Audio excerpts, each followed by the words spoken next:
rivalry. We actually made a run of shirts that say Wild Stupid Canadian Wolfbird Adventure Company. We did a big, we sold shirts online. We donated proceeds to Rainbow Resource Center. The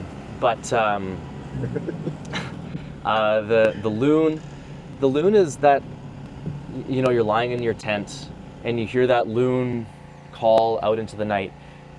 It's so synonymous with camping to me. Like growing up at my family cabin in Lake of the Woods, like that's just what you hear, is that loon call. And so to me it just made sense. That call out into the night, that haunting call as you're laying in your tent. From a wild loon. Like it's just such an integral part of being out on the water. You're absolutely being out on the land. That's so accurate. It is. because we all know that sound. Yeah. And it's probably one of the, I mean, we have like the loonie, which is what our dollar, yeah. right? But like, there's a reason why that is the dollar, and it's on the dollar, because it's such a significant bird for Canada in that sense, especially once you go out into nature, because that's the first thing you hear whether you're in your Muskoka in Ontario or whether you're up here in Manitoba, like you hear that bird call, and that's it. That's a very defining sound, very Canadian, very local, but very, very Canadian.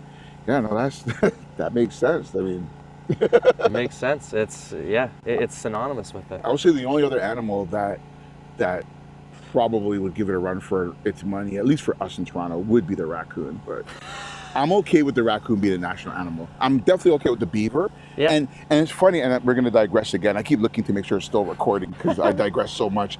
You know, I used to look at, and maybe this has to do with history, I don't know, but I used to look at the beaver. I was like, why is our animal the beaver, right?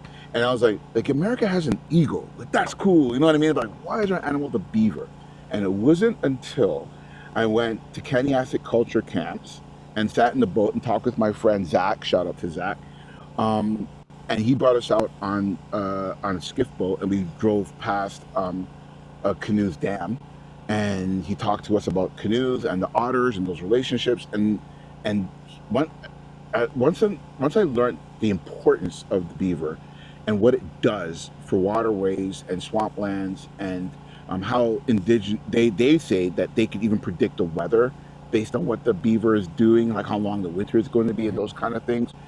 Once I realized and of course it's a hard worker and all that, but like once I understood that, then I was like, I actually like the beaver being our animal now. So I just want to put it out there as we're talking about Canadian icon animals, right? But I still say the raccoon should be there too, because I think the raccoon's extremely genius, and it's just, I like how it works. It's smart. If humans go away, the raccoons they're the closest thing to having thumbs. They are. That's what I'm saying. They could open up garbage cans and all that. But I digress, and they will survive. Oh yeah. But thank you so much. It's been awesome. Thank you very much.